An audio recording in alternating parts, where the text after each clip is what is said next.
الذین یحبون ان تشیع الفاحشۃ فی الذین آمنوا لهم عذاب علیم فی الدنیا والآخرہ واللہ یعلم وانتم لا تعلمون۔ قرآن نے کیا اعلان کیا ہے؟ بے شک وہ لوگ جو اہل ایمان کے اندر بے حیائی پھیلانے کو پسند کرتے ہیں، ان کے لیے دنیا اور آخرت میں دردناک عذاب ہے۔ جو ایمان والوں کے اندر بے حیائی کو پھیلاتے ہیں ان کے لیے دنیا میں دردناک عذاب، قبر میں بھی عذاب، حشر میں بھی عذاب۔ آج اس گئے گزرے دور کے اندر اصل بات یہ ہے، ویلنٹائن ڈے کو ہم اتنی ترجیح کیوں دے رہے ہیں؟ ایمان کمزور ہو گئے۔ اصل بات یہ ہے، ماں اپنے بیٹے کو ویلنٹائن ڈے منانے کی اجازت دے رہی ہے، ایمان کمزور ہو گئے۔ کن کی چیز کو اپنایا جا رہا ہے، کن کے طریقے کو اپنایا جا رہا ہے؟ جو ہمارے نبی پاک علیہ الصلوۃ والسلام کی شان اقدس کے خلاف باتیں کرتے ہیں، جو قرآن پاک کے خلاف باتیں کرتے ہیں، ہم ان کے طریقے کو اپنا رہے ہیں اور ماں اپنے بیٹے کو اجازت دے رہی ہے۔ یہ کیسے صاحب ایمان ہے؟ ماں بھی کیسی صاحب ایمان ہے؟ باپ اپنے بیٹے کو اگر ویلنٹائن ڈے منانے کی اجازت دیتا ہے تو یہ کیسے صاحب ایمان ہے؟ کن کے طریقے کو اپنایا جا رہا ہے؟ جنہوں نے قرآن کو جلایا اور ابھی تک جلا رہے ہیں قرآن پاک کو، نعوذ باللہ نعوذ باللہ، جنہوں نے ہماری بیٹیوں کی عزتوں کو پامال کیا اور آج کی ڈیٹ میں بھی ویسا ہی کر رہے ہیں، جو مسلمانوں کو دنیا میں رسوا اور ذلیل کر رہے ہیں، آپ ان کے طریقے کو اپنا رہے ہیں۔ ماں اپنے بچے کو اجازت دے رہی ہے ویلنٹائن ڈے منانے کی، ماں اپنی بیٹی کو اجازت دے رہی ہے ویلنٹائن ڈے منانے کی۔ یقیناً ماں باپ کی مرضی سے ہی جاتے ہیں نا، ایسا تو نہیں ہے کہ ساری دنیا ماں باپ کی مرضی کے بغیر ہی جاتی ہے۔ یہ ویلنٹائن ڈے منانے قرآن اعلان کرتا ہے، جو ایمان والوں کے اندر بے حیائی کو پھیلاتے ہیں ان کے لیے دنیا میں بھی اور آخرت میں بھی دردناک عذاب ہے۔ اور وہ والدین یاد رکھیں جو اپنے بچوں کو ویلنٹائن ڈے یا ایسی وہ سارے کام، وہ سارے طریقے جو غیر مسلموں کے ہیں ان کو اپنانے کے لیے جو ماں باپ اجازت دیتے ہیں، کہاں ان کا ایمان؟ کن کے طریقے کو اپنایا جا رہا ہے؟ کبھی ہم نے یہ سوچا ہے کن کے طریقے کو اپنایا جا رہا ہے؟ جو گستاخ پیدا کر رہے ہیں، جو مسلمانوں کے خلاف سازشیں کر رہے ہیں، ہم اپنے بچوں کو ان کے طریقے کو اپنانے کی اجازت دے رہے ہیں۔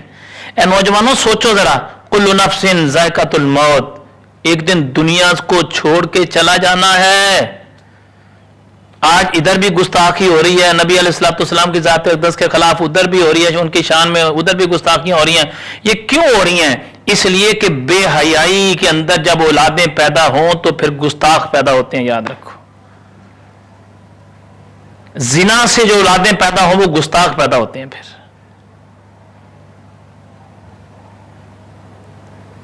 آج مسلمانوں کے اندر جو بے حیائی پھیلا رہے ہیں، آج دیکھیں ماں اپنی اولاد کو اجازت دیتی ہے، یہاں تک دیکھنے میں آتا ہے کہ شوہر اپنی بیوی کو اور بیوی اپنی شوہر کو اجازت دے رہی ہے، نعوذ باللہ۔ اللہ تعالیٰ اللہ رب العزت معاف فرمائے ہمیں۔ قرآن کا اعلان کرتا ہے مسلمانوں کے اندر جو بے حیائی کو پھیلاتے ہیں، سورۃ نور ہے اور 18واں پارہ ہے اور نصف سے جو ہے یعنی 8ویں رکوع جہاں پر مکمل ہوتا ہے اس سے ایک آیت مبارکہ پہلے ہے۔ قرآن کیا اعلان فرماتا ہے پتہ ہے؟ قرآن اعلان فرماتا ہے ان الذین یحبون، اور وہ لوگ جو چاہتے ہیں مسلمانوں میں بے حیائی پھیلانا، برائی۔ اللہ، قرآن نے اس بات کا اعلان کر دیا ہے۔ قرآن اعلان کر رہا ہے، کس بات کا اعلان کر رہا ہے؟ بے شک وہ لوگ جو اہل ایمان کے اندر بے حیائی پھیلا رہے ہیں۔ اللہ، اللہ اکبر۔ کون لوگ؟ جو اہل ایمان کے اندر بے حیائی پھیلا رہے ہیں۔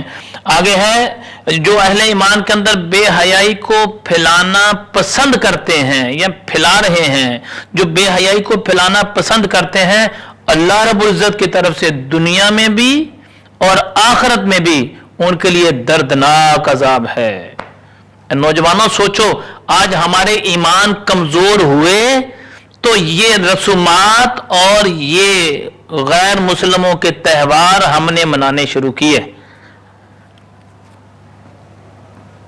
ہمارے جب ایمان کمزور ہو گئے عیاشی میں پڑ گئے، زنا اور شراب جب عام ہو گیا، جوا زنا اور شراب جب عام ہو گیا، پیسہ وافر آ گیا، ایمان سے دور ہوتے چلے گئے، دین سے ہم دور ہوتے چلے گئے، ماں باپ اپنے بچوں کو ٹائم نہیں دے رہی، بیوی اپنے شوہر کو، شوہر اپنی بیوی کو ٹائم نہیں دے رہا، تو پھر گھروں کے اندر جو میڈیا جس کے ذریعے سے ہماری تربیت ہو رہی ہے، تو پھر اس تربیت کا یہ حصہ ہے کہ ہر وہ چیز، ہر وہ کام جو ان کا طریقہ ہے غیر مسلموں کا، ان کو ہم اپنا کے ہم اپنے آپ کو فخر محسوس کرتے ہیں۔ کسی جگہ پر تیل مہندی اپنائی جاتی ہے، پہلے تیل مہندی کو روتے رہے، اب تیل مہندی جو ہے وہ اپنی جگہ، اسے کوئی برائی ہی نہیں سمجھتا اب، کہ مسلمانوں کی اولادیں، مسلمانوں کی جوان بیٹیاں وہاں پر ناچتی ہیں۔ جب اس نے گورے نے دیکھا یا غیر مسلموں نے دیکھا ان کا ضمیر تو یہاں پر مردہ ہو چکا ہے، ان کو تو ضرورت نہیں، سے اگلے سٹیپ میں چلے جاؤ، تو اس سے اگلا سٹیپ انہوں نے پھر یہ دے دیا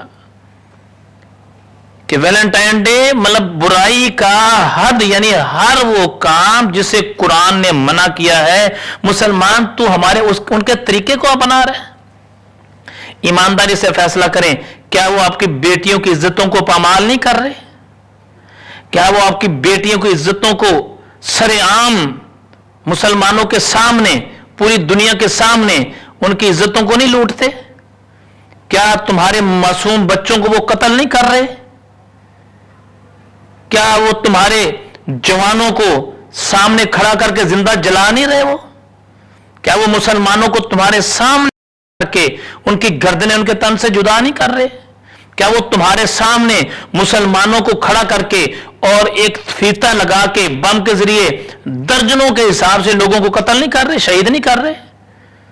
کیا وہ ہماری مسلمانوں کی بیٹیوں کو عزتوں کو پامال نہیں کر رہے؟ کیا وہ ہماری بیٹیوں کو سامنے کھڑا کر کے گولیاں نہیں مار رہے؟ اور ہم پھر انہی کے طریقے کو اپنائیں؟ میں نوجوانوں ان سے بات کرنا چاہوں گا جن کے ذہن میں سوال ہے پھر کیا ہوگا، ایک دن ایسا خوشی کرنے سے کیا ہو جاتا ہے؟ یاد رکھو اس رب کعبہ جو ساری کائنات کا مالک ہے، اس رب کعبہ کی قسم ہے جو جس سے محبت کرتا ہے اسی کے ساتھ قیامت والے دن اٹھایا جائے گا۔ یہ میرے نبی علیہ السلام کی حدیث پاک ہے۔ سوچو ذرا کہ برائی کو پھیلاتے پھیلاتے خدا نہ خواستہ موت آ گئی،